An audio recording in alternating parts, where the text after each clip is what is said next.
नमस्कार भाई, सभी लोगों को मोस्ट वेलकम है आज के सेशन में। क्या हाल चाल है आप लोगों के? आ जाइए जल्दी से कमेंट में। एक बच्चा बार बार कमेंट कर रहा है कि जंग लड़ने के लिए रेडी हो रहे हैं क्या? बेटा, तेरे जैसे नमूनों को झेलना एक जंग से कम नहीं है। मानते हो इस बात को या नहीं मानते हो? हाँ जी, आ जाओ सारे लोग कमेंट में आ जाओ फटाफट से। और अभी ना आपकी एज बहुत कम है, समझ रहे हो मैं क्या कह रहा हूँ? तो जीवन में अभी आपको बहुत कुछ सीखने को मिलेगा। अगर इंसान जरूरत से ज्यादा ओवर एक्टिंग करता है ना, तो उसका खामियाजा वही भुगतता है, क्योंकि उसका नेचर ऐसा हो जाता है। इसका खामियाजा कोई बाहर का नहीं भुगतता। इस बात को हमेशा याद रखना, अपने दिमाग में रखना। एनीवे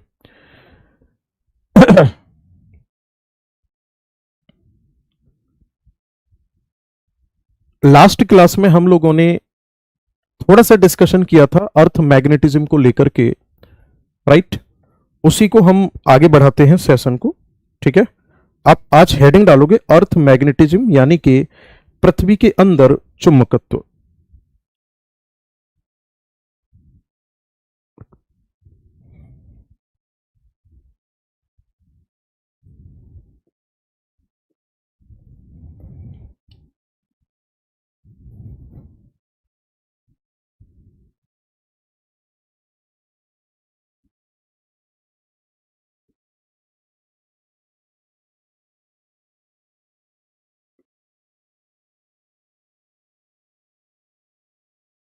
अर्थ मैग्नेटिज्म यानी कि पृथ्वी के अंदर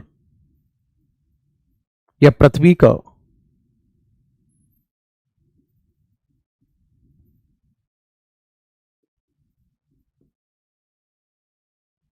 चुंबकत्व। ठीक है, अगर मैं बात करूंगा पृथ्वी के अंदर चुंबकत्व की, तो मैंने बताया था ये कैसे बनता है।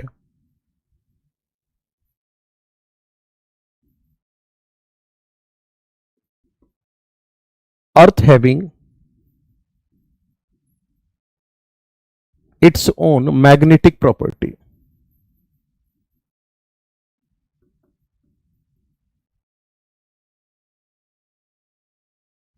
ठीक है, यानी कि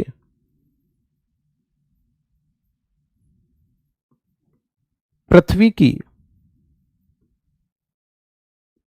स्वयं की,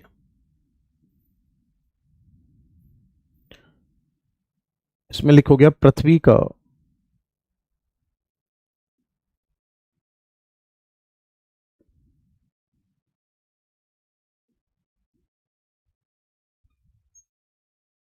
स्वयं का चुंबकत्व होता है। ले जाओ। हाँ?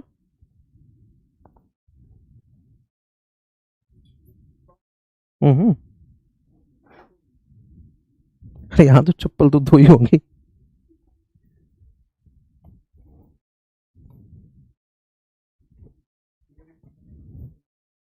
इसको एक बार उधर करना चाहिए को।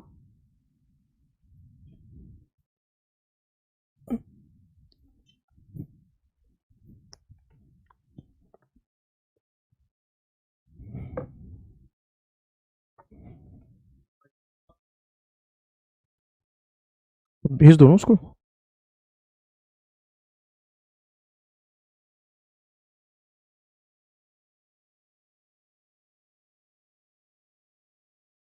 हाँ जी, पृथ्वी का स्वयं का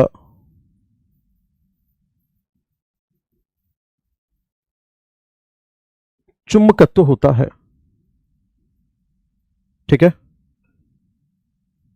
हमारी पृथ्वी का क्या होता है? स्वयं का चुंबकत्व होता है। ऐसा क्यों होता है? क्योंकि अर्थ हमारी एक बार मैग्नेट की तरह व्यवहार करती है, ऐसा इसमें माना जाता है। ठीक है, देखो ध्यान से।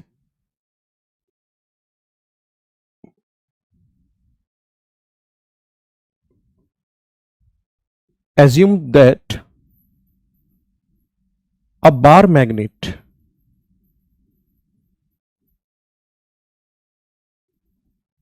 लोकेटेड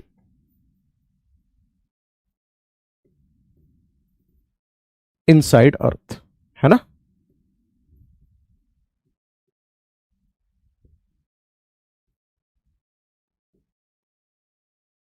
ऐसा माना जाता है कि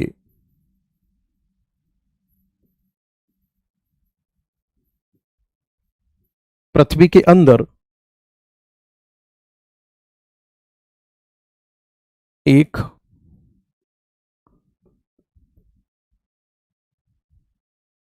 बार मैग्नेट रखा है, ठीक है, जो हमारी पृथ्वी है उसके अंदर क्या है, एक बार मैग्नेट जो है वो रखा हुआ है। अब ये प्रॉपर्टी आती किससे है, किसकी वजह से होती है, व्हेन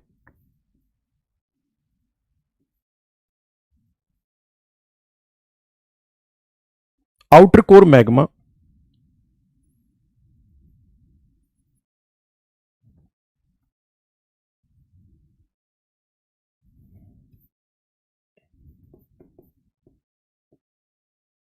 मूविंग ऑन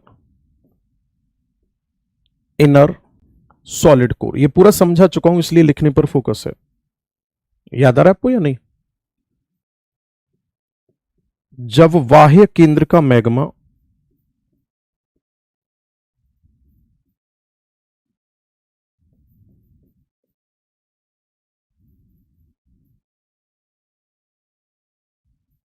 आंतरिक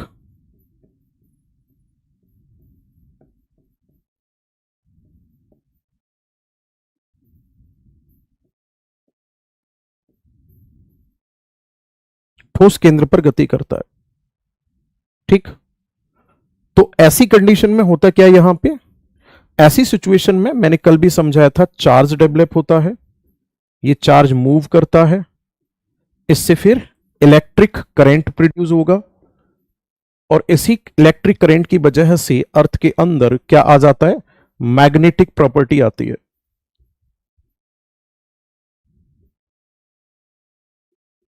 अब बात आती है कि जो अर्थ का मैग्नेटिक फील्ड है इसका कुछ एडवांटेज है या नहीं है। इसका एक बहुत बड़ा एडवांटेज माना जाता है, और वो एडवांटेज क्या है मैं आपको बताता हूं, देखो ध्यान से,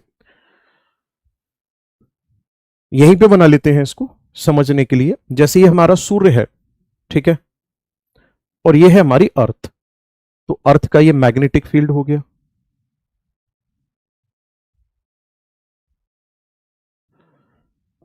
अब क्या होगा, सन से जो हानिकारक रेज निकलेंगी ना वो यहां से ऐसे यूं डाइवर्ट हो जाएंगी, तो ये हमारे एटमॉस्फेयर को सूर्य से आने वाली हानिकारक इलेक्ट्रोमैग्नेटिक वेव से ये क्या कर रहा है, बचाने का काम कर रहा है। आगे बात समझ में, सूर्य से आने वाली हानिकारक जो वैद्युत चुंबकीय तरंगें होती हैं उनको डाइवर्ट कर रहा है, किधर डाइवर्ट कर रहा है, towards North Pole and South Pole, यानी कि उत्तरी ध्रुव और दक्षिणी ध्रुव की तरफ ये डाइवर्ट करने का काम कर रहा है। ओके, मैं यहां लिख देता हूं ये क्या करता है, मैग्नेटिक फील्ड जो होता है,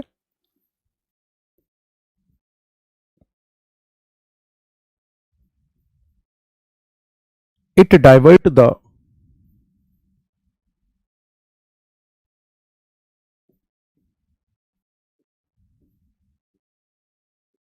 electromagnetic wave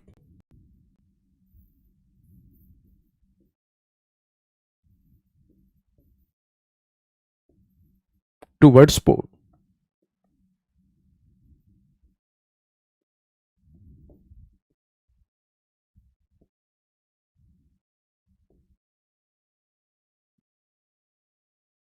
यह ध्रुवों की ओर वैद्युत चुंबकीय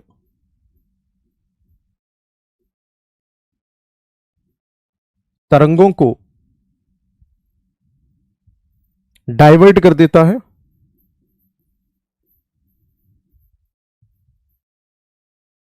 मोड़ देता है। फिर इससे क्या होगा,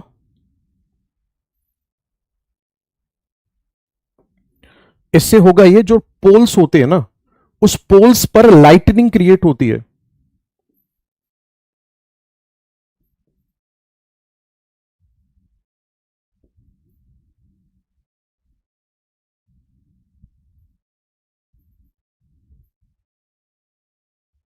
ठीक है, इससे होता क्या है, ध्रुवों पर प्रकाश उत्पन्न होता है।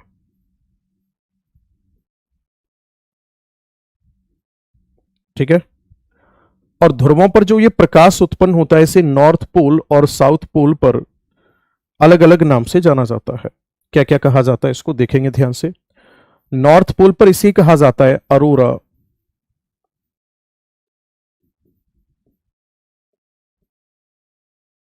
बोरियलिस।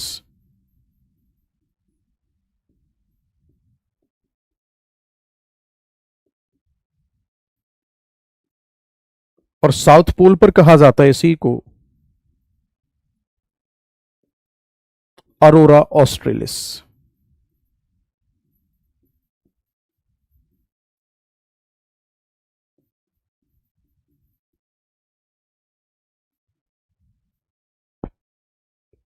ठीक, पूरा नोट करो इसको जल्दी से।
हो गया?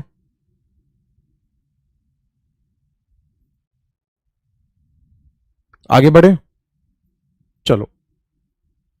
अच्छा, इसकी स्टडी को क्या कहा जाता है?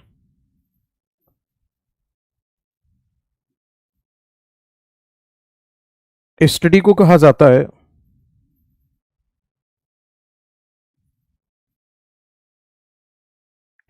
जियोमैग्नेटिज्म।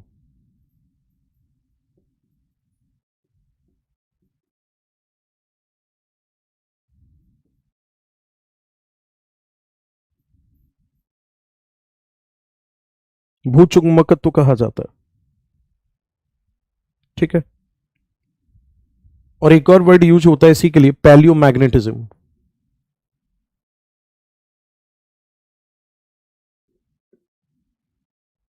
ये क्या है?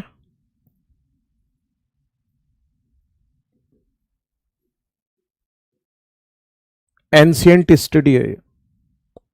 ठीक है ना, फोसिल्स वगैरह, रॉक वगैरह में के माध्यम से जो स्टडी की जाती है। अब आप लोगों को एक बात हेडिंग डालनी है यहीं पर, अर्थ के अंदर discontinuity.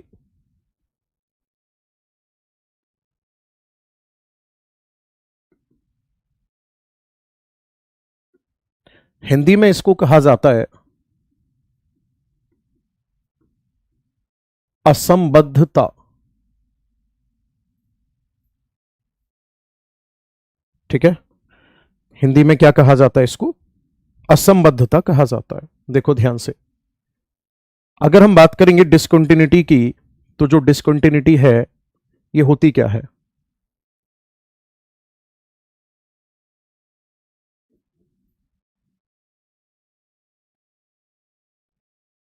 An imaginary line.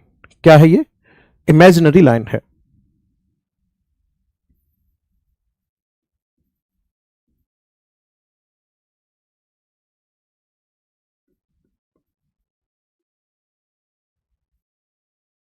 Which represent the change in internal structure.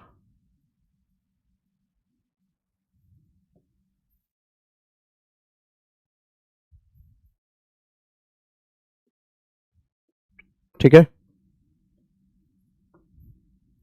ये क्या है?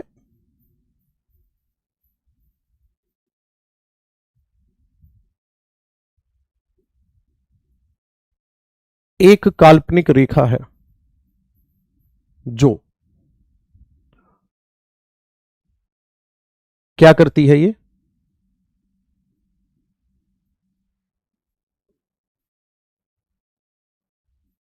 आंतरिक संरचना में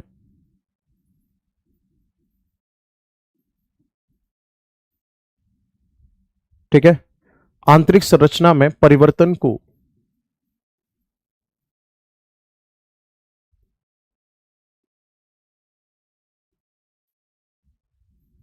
प्रदर्शित करती है। ठीक है, मतलब यहां से अगर हम चेंज आगे या पीछे जाएंगे तो डेंसिटी है, प्रेशर है, सॉलिडिफिकेशन है, वो सारी चीजें चेंज हो रही होंगी। इनमें सबसे पहले एक जो डिस्कंटिन्यूटी आती है उसे कहा जाता है कोनराड।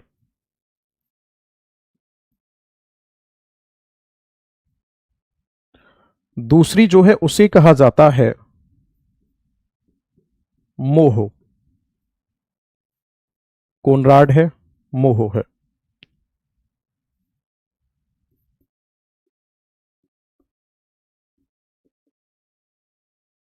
एक है रेपिटी।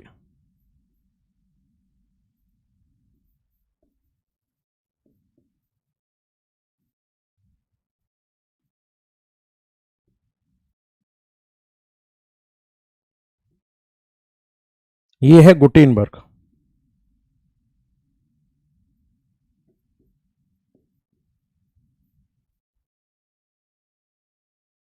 एक है लेहमैन। कोनराड की अगर मैं बात करूंगा तो इसमें होता है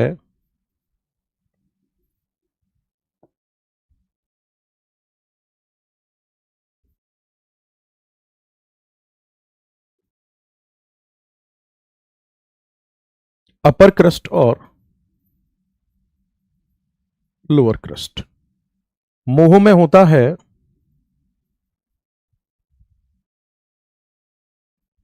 लोअर क्रस्ट और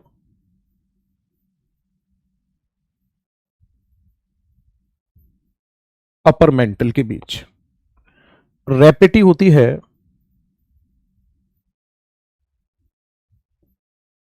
अपर मेंटल और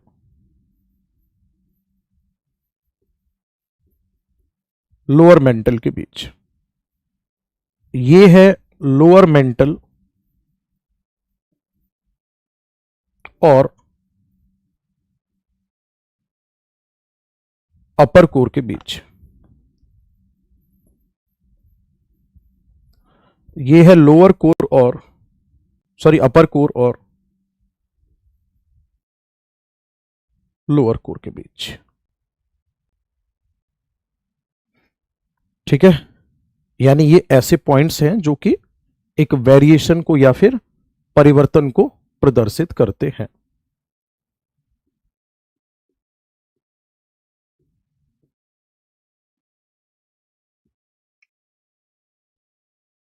करो नोट फटाफट से।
आगे बढ़े।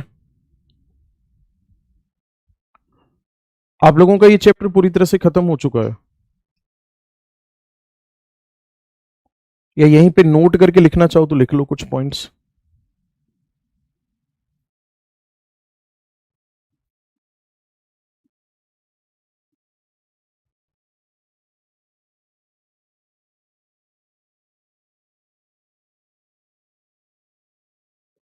पहला पॉइंट,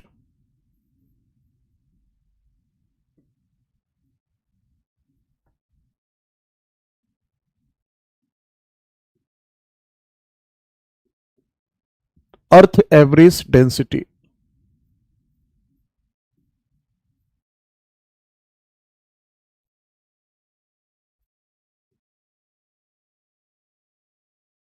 हमारी पृथ्वी का जो औसत घनत्व है वो कितना है? औसत घनत्व है हमारी पृथ्वी का 5.5 ग्राम पर सेंटीमीटर क्यूबिक।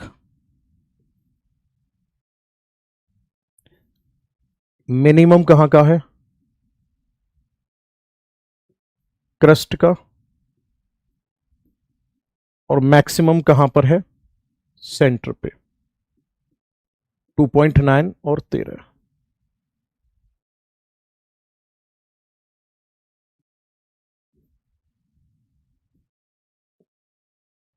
आपसे अगर यह पूछा जाता है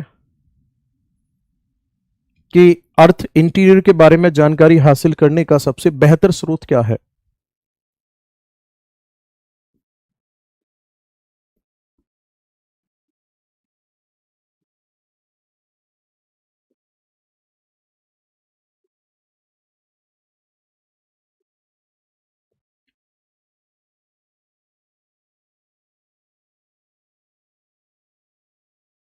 आंतरिक भाग के बारे में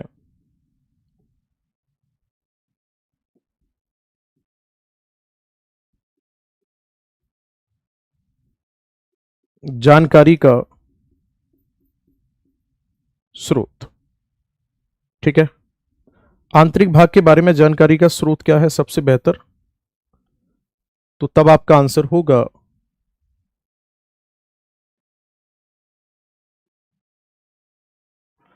अर्थक्विक वेव, यानी कि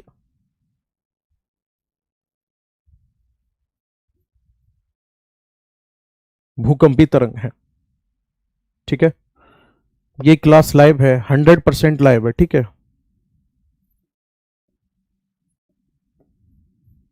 डाउट कमेंट करो सीधा, फालतू की बातें नहीं। आगे अगर हम बात करेंगे इसमें और क्या खास बात है, अर्थ की क्रस्ट में क्या स्पेशली पाया जाता है? सिलिका और ऑक्सीजन। जबकि कोर में क्या पाया जाता है? निकिल और फेरस। ठीक है ना, कोर में क्या पाया जाता है? निकिल और फेरस पाया जाता है।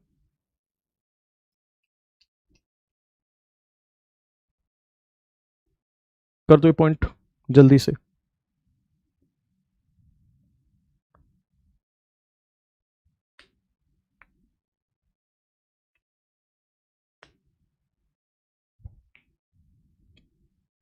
हटा दे, नया चैप्टर हेडिंग डालो कॉन्टिनेंटल ड्रिफ्ट थ्योरी।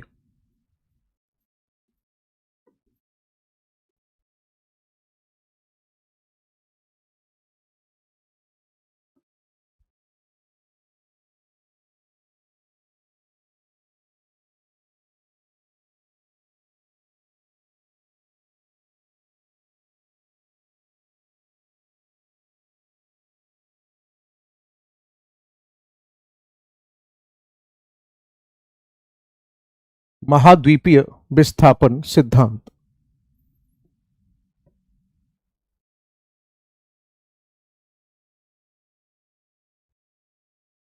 1912 की बात है, इस सिद्धांत को किसने दिया?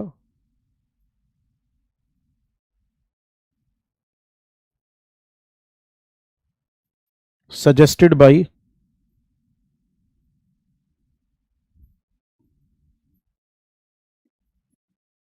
Alfred beginner.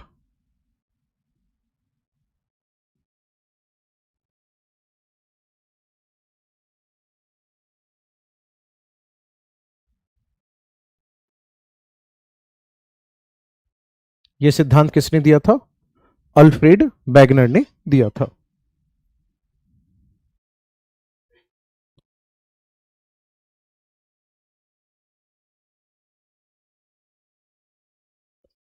हाँ जी, अल्फ्रेड बैगनर ने दिया था और इसके ऊपर इन्होंने बुक लिखी थी,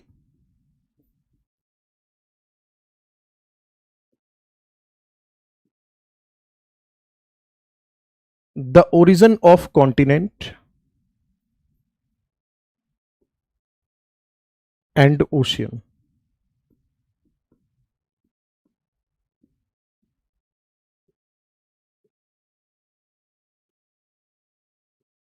महाद्वीप और महासागरों की उत्पत्ति, ये उनकी बुक का नाम था। ठीक है, अब समझ लो इन्होंने क्या बताया। अल्फ्रेड बैगनर जो थे, इन्होंने ये बताया कि शुरुआत में जो कॉन्टिनेंट्स थे वो आपस में कनेक्टेड थे, धीरे धीरे करके ये एक दूसरे से सेपरेट हुए, सेपरेट होते चले गए। ठीक है, और जब ये सेपरेट होते चले गए, सेपरेट होते चले गए ना एक दूसरे से, तभी टोटल 7 कॉन्टिनेंट बने हैं। और तभी, ध्यान से सुनना, तभी ये ओशियन का फॉर्मेशन हुआ है। धीरज कांत यादव कह रहे हैं लैकोलिथ, बैकोलिथ, फैकोलिथ के शेप के बारे में नहीं पढ़ाएंगे सर, हम सीडीएस के लिए प्रिपेयर कर रहे हैं, एसएससी और रेलवे के लिए नहीं। बेटा धीरज, तुम्हारे जैसो कोई पढ़ा पढ़ा कर मास्टर बने, ऐसा तो है नहीं कि हम लूडो खेलने वालों के साथ टीचर बने होंगे। और दूसरी बात, आप सीडीएस एग्जाम की तैयारी कर रहे हैं तो आप जैसे लाखों बच्चे तैयारी कर रहे हैं, तो ऐसा नहीं है कि आप किसी के ऊपर एहसान कर रहे हैं कि आप सीडीएस की तैयारी कर रहे हैं। और तीसरी बात कि जब आप सीडीएस जैसे एग्जाम की तैयारी कर रहे हैं तो आपको इस बात का होश होना चाहिए कि लैकोलिथ, बैकोलिथ और फैकोलिथ जो है वो अर्थ के अंदर वॉल्केनिक इरप्शन से बनने वाली चट्टानी संरचनाएं हैं। उस चैप्टर को हमने पढ़ा ही नहीं है, अभी चैप्टर शुरू ही नहीं हुआ है, तो कहां से बता दे। हर चीज का एक क्राइटेरिया होता है। आगे बात समझ में? सबसे पहले आपने जन्म लिया, जन्म लेने के बाद आप बड़े हुए, बड़े होने के बाद तब आप स्कूल गए, और आपका कहने का मतलब यह कि हमारा जन्म ही नहीं हुआ लेकिन हमें पढ़ाओगे कौन से स्कूल में? तो हर चीज का एक प्रोसेस होता है बेटा। ठीक है, समय के हिसाब से रहना चाहिए। समझ रहे हो मैं क्या कह रहा हूं? हर चीज का एक क्राइटेरिया होता है, स्टेप बाय स्टेप चीजें आती है। आप 5G की स्पीड से भागने की कोशिश कर रहे हो। हाँ भाई, मुद्दे की बात पर आ जाते हैं। देखो ध्यान से, बैगनर नाम के वैज्ञानिक ने सबसे पहले यही बताया था कि शुरुआत में कॉन्टिनेंट जो हैं, ठीक है, वो कॉन्टिनेंट एक दूसरे से जुड़े हुए थे, फिर वो एक दूसरे से टूट टूट कर अलग हुए हैं। आगे बात समझ में? चलिए जी, अब बैगनर ने यह बात क्यों कही, इस बात को मैं एक्सप्लेन करता हूं, उल्टी थ्योरी को समझते हैं। बात को बहुत ध्यान से सुनना, समझना।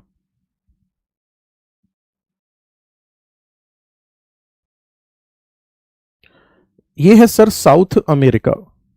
क्या है ये? South America.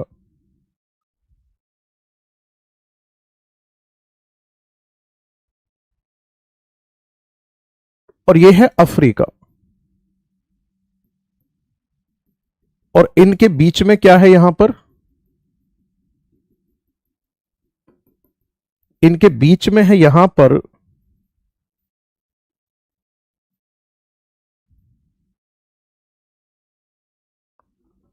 Atlantic ocean.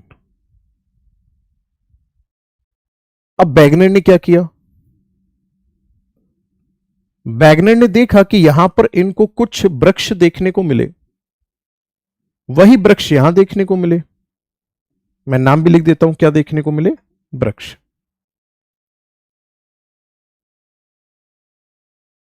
Magnetic चलो होगा, कोई बड़ी बात नहीं है। फिर बैगनर ने देखा कि यहां पर कुछ सोने के निक्षेप हैं, वही सोने के निक्षेप यहां पर हैं। बैगनर ने देखा सोने के निक्षेप जो होते हैं इसके लिए एक प्लेशर वर्ड यूज किया जाता है, प्लेशर ऑफ द गोल्ड। तो ब्राजील और इधर घाना जो है, इन दोनों में प्लेसर्स गोल्ड के देखने को मिले। फिर इन्होंने यहां की रॉक को स्टडी किया, यहां पर भी वही रॉक देखने को मिली इन्होंने। फिर इन्होंने यहां पर फोसिल्स को यानी कि जीवाश्म को स्टडी किया, यहां पर भी इनको वही जीवाश्म मिले। अब इनका हो गया दिमाग खराब, इन्होंने कहा भाई ऐसा कैसे, मतलब इन्होंने सोचना शुरू किया, ठीक है ना, इन्होंने सोचना शुरू किया कि भाई ऐसा हुआ कैसे, पॉसिबल कैसे कि जो चीज यहां पर है वही सेम यहां पर मिल रही है, जबकि बीच में तो इतना बड़ा अटलांटिक महासागर है। बैगनर ने कहा कि अब मुझे कुछ गड़बड़ लग रही है इसमें। लास्ट में जाकर के बैगनर ने जो कॉन्टिनेंट है इनकी शेप को निकाला, तो इन्हें पता चला कि जो कॉन्टिनेंट हैं उनकी जो शेप है वो एक तरीके से ऐसे है, मतलब कि एक दूसरे को पास लाया जाएगा तो एक दूसरे में ऐसे यूं फिट होते चले जाएंगे, और इसके लिए इन्होंने वर्ड यूज किया जिक्सॉ फिट। इसके बाद फिर बैगनर ने अपना पूरा का पूरा सिद्धांत बना दिया, और उसी सिद्धांत को कहा गया क्या, कॉन्टिनेंटल ड्रिफ्ट थ्योरी। कमेंट करो समझ में आया नहीं आया। मैं इस पूरे को रफ करके स्टेप बाय स्टेप बता रहा हूं आपको, मतलब लिखा रहा हूं।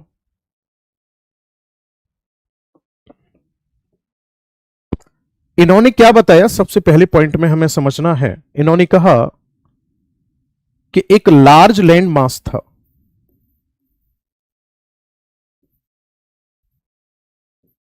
पैंजिया, वॉच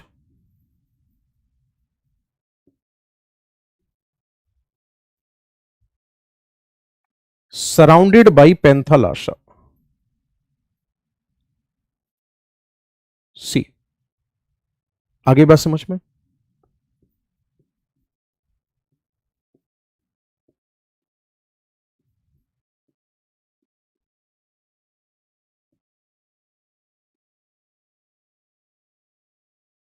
पैंजिया एक बड़ा स्थल खंड,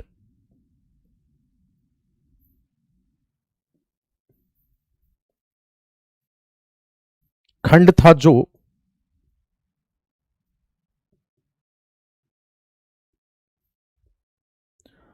पेंथालासा सागर से घिरा था।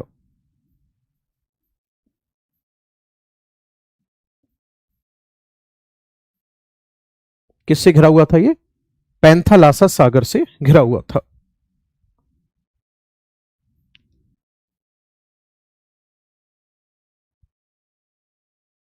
ये हो गया पेंजिया।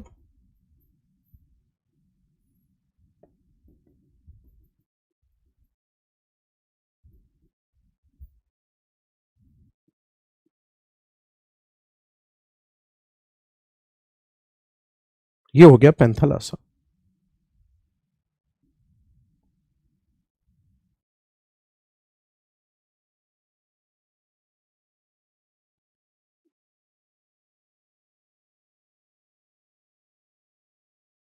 आगे अगर मैं बात करूंगा तो इन्होंने कहा कि इस पेंजिया पर 3 फोर्स अप्लाई हुए।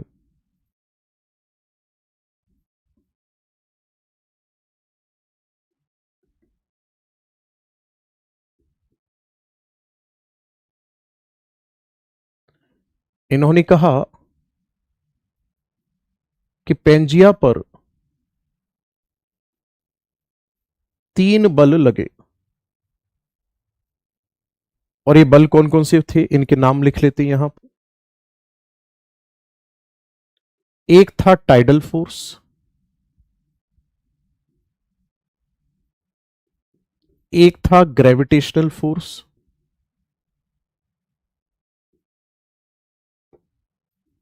और एक था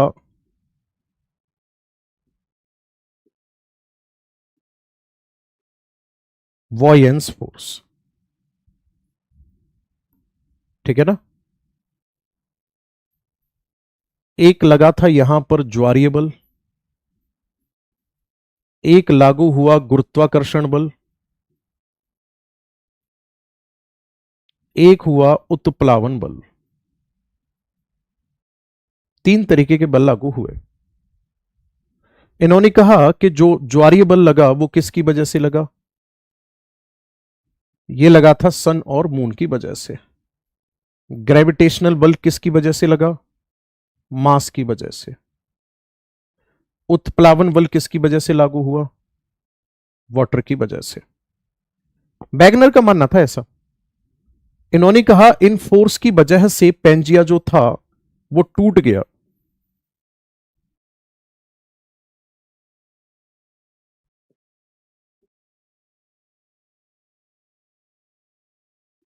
ठीक है ना, क्या हुआ? पेंजिया जो था वो टूट गया।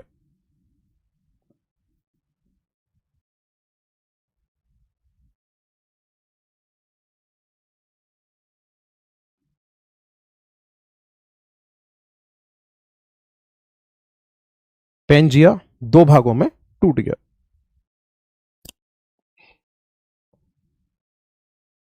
ऐसे यू टूटा ये।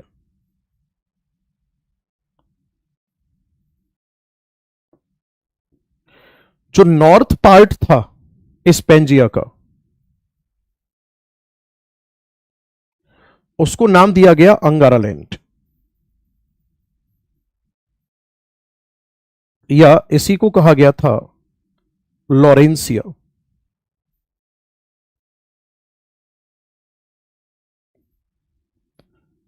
और जो साउथ पार्ट था पेंजिया का,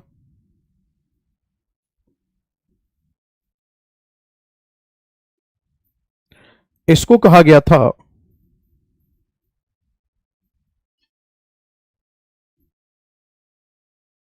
गोंडवाना लैंड। इन दोनों के बीच में एक सागर तैयार हुआ बनकर के।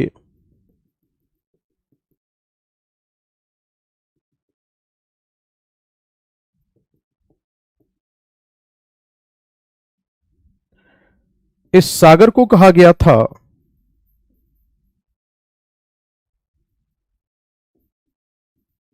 टेथिस सागर।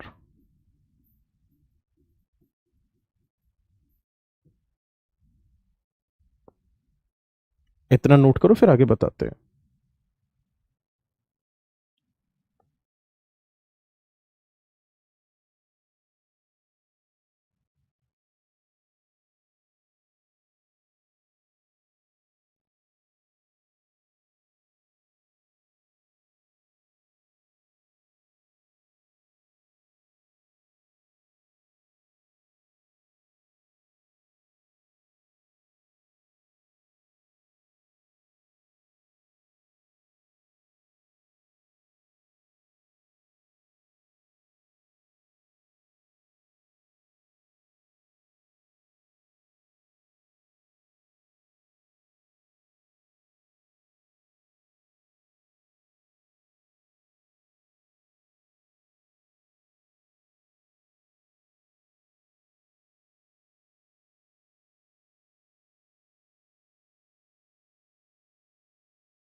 हो गया।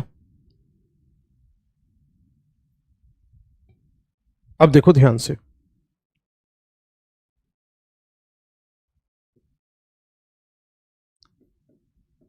शुरू में क्या था, पेंजिया। तीन भाग यहां पे आपको दिख रहे हैं, एक है नॉर्थ पार्ट, एक है मिडिल पार्ट, और एक है साउथ पार्ट।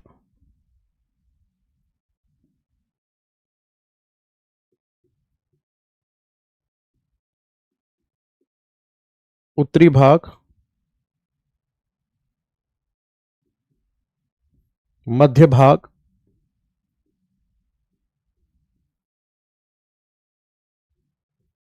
दक्षिणी भाग। उत्तरी भाग की अगर मैं बात करूंगा तो इसको क्या कहा गया था,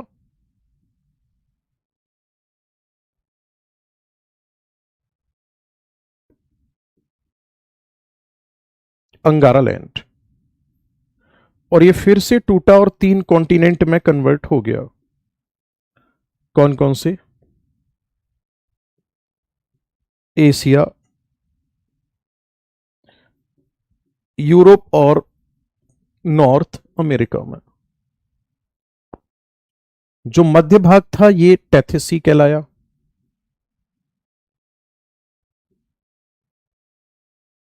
और जो साउथ पार्ट था इसे क्या कहा गया,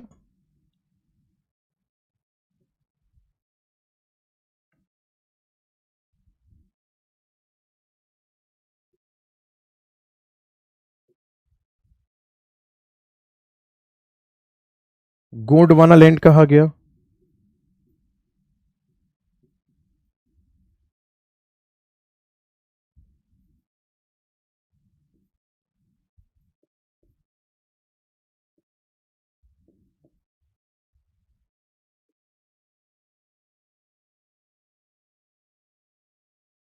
साउथ अमेरिका, ऑस्ट्रेलिया,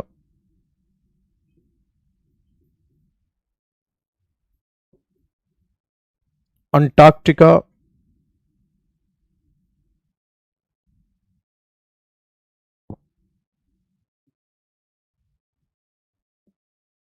अफ्रीका। ठीक है,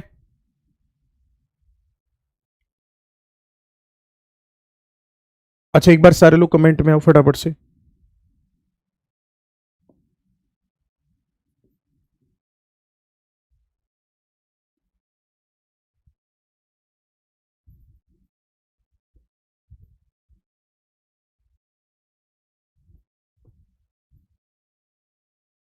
भारत किससे जुड़ा हुआ था,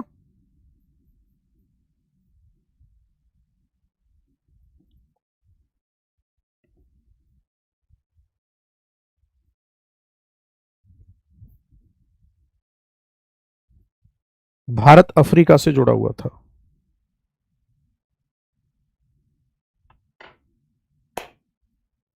आ जाओ एक बार सारे लोग, आ जाओ कमेंट में। नहीं सर आप चिल्लाते हो, ओ गुस्सा हो गया। अच्छा चल ठीक है, एक बात बताओ, पहले मैं कितने प्यार से पढ़ाता था आपको, पता है क्या है, पहले आप बहुत अच्छे बच्चे की तरह बिहेव करते थे, अब आप बिगड़ चुके हो। अब सोचो गुस्सा नहीं आएगा, मैं आपको पढ़ाने आया हूं, सिखाने आया हूं। कल की क्लास में कमेंट कर रहा था, सर क्या मैं जिंदा हूं। अबे तू जिंदा है तो फिर कमेंट कैसे कर पा रहा है अगर तू जिंदा नहीं है तो। ठीक नहीं लगता है। देखो टीचर ने एक मन से पढ़ाने के लिए आया हुआ होता है कि आज मैं बच्चे को ये सिखाऊंगा, है ना, और क्या नाम है, आज मैं ये चीजें कंप्लीट कराने वाला हूँ। और वहां पे मतलब ये तो वो बात होगी कि एक सिंगर गाना गाने के लिए आया है, स्टेज पे जैसे ही आया उसकी कोई सुनने को तैयार नहीं है ना। तो गुस्सा नहीं आएगा क्या, आप लोग अच्छे बच्चे की तरह पढ़ोगे, बहुत प्यार से पढ़ाएंगे, आपको बहुत मन लगा कर पढ़ाएंगे, है ना। अब बताओ कोई समस्या है, आज जो पढ़ा है इससे रिलेटेड इसको आप पढ़ना, और अगर कोई भी ऐसा है कि कुछ समझ में नहीं आता है तो फिर आप कल की क्लास में जरूर पूछना, मैं आप लोगों को एक्सप्लेन 100% करूंगा। ठीक है, चलो आज के सेशन में इतना ही रखते हैं, है ना। अच्छा हाँ, एनवायरमेंट जो मैंने शुरू किया है यूट्यूब पर, उसकी क्लास को पूरा कर रहे हो या नहीं? बताओ बताओ जल्दी से। एनवायरमेंट जो है उसकी क्लास को पूरा कर रहे हो या नहीं? और टॉपिक वाइज जो मैंने प्लेलिस्ट बताई थी इंडियन ज्योग्राफी की, कंप्लीट करना ही पड़ेगा आपको, इस चीज को कंप्लीट कर लेना। अगर आपके पास उस टाइम पे टाइम, मतलब जिस टाइमिंग पर हो रहा है उस टाइम पर अगर आप फ्री नहीं हो, तो फिर आप रिकॉर्डेड क्लास देखकर तब उसको कंप्लीट कर सकते हो। ठीक है, रिकॉर्डेड क्लास से कंप्लीट कर लो, कोई दिक्कत नहीं, लाइव करो आप। और जो यूट्यूब चैनल है उसका नाम है GKY विवेक यादव। ठीक है, GKY विवेक यादव के नाम से है। वहां पर इंडियन ज्योग्राफी की पूरी प्लेलिस्ट बनी हुई है, जहां पर टॉपिक वाइज क्वेश्चंस को करवा रखा है, और वर्ल्ड ज्योग्राफी के भी क्वेश्चंस चल रहे हैं वहां पे। एनवायरमेंट के मैं ज्यादा लंबे लंबे सेशन भी नहीं ले रहा हूं, जैसे 25 मिनट की क्लास, 30 मिनट की क्लास। ठीक है, और दूसरा, हाँ एक चीज तो बताना भूल ही गया मैं, जब आप जाकर के चेक करोगे ना, मैं दिखा देता हूं आपको, एक चीज दिखाता हूं आपको जो मैंने शुरू किया।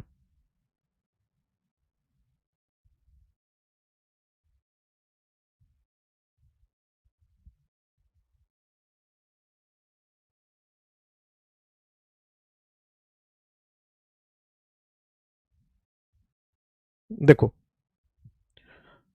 सुबह डेली 6 बजे यहां पे ना, आपको जब आप चैनल चेक करोगे तो चैनल पे सुबह डेली 6 बजे आपको एक वीडियो देखने को मिलेगा।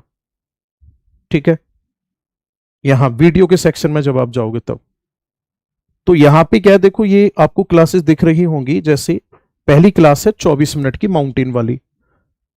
क्विक रिवीजन यहां पर शुरू कराया है, 30 मिनट में टॉपिक को कंप्लीट करना है। आपकी क्लास में माउंटेन को पूरा कराने में लगभग 3 से 4 दिन का टाइम लगा था, 24 मिनट में सारे माउंटेन खत्म। 23 मिनट में इंडिया के प्लेट्यू पूरे खत्म स्पीड में रिवीजन के लिए। वहीं पे आप देखोगे यहाँ पे माउंटेनियस पासेज हैं, ये आज सुबह 6 घंटे पहले अपलोड कराया है। 24 मिनट में पूरे के पूरे माउंटेनियस पासेज खत्म। 30 मिनट में भारत की जो नदियां हैं वो पूरी की पूरी खत्म। ठीक है, इस तरीके से है। और बाकी जो मैं बता रहा था, जब आप यहाँ प्लेलिस्ट चेक करोगे ना, तो प्लेलिस्ट में आपको यहाँ दिख जाएगा, जैसे अभी एनवायरमेंट वाला चल रहा है, इसमें एनवायरमेंट का भी बना हुआ, और यहाँ पर एक ज्योग्राफी रिवीजन नाम से है, ये रहा। तो ये ज्योग्राफी रिवीजन जो है, यहां पर आप अगर देखोगे इस वाली प्लेलिस्ट को, तो आपको यहां सीक्वेंस में वीडियो मिल जाएंगे, जैसे रिवर है, माउंटेन है, बॉर्डर है। अभी क्या आ गया ये? ठीक है, अभी जैसे ओशियन वगैरह चल रहे हैं, ये सारी की सारी वीडियो जो है पूरी ज्योग्राफी के टॉपिक वाइज क्वेश्चंस की है। क्लास में जो टॉपिक कंप्लीट होता चले, इस पे सर्च करके इसको क्वेश्चंस को लगाते चलो। ठीक है, चलो, मेरी तरफ से बहुत सारा प्यार, thank you so much, have a nice day.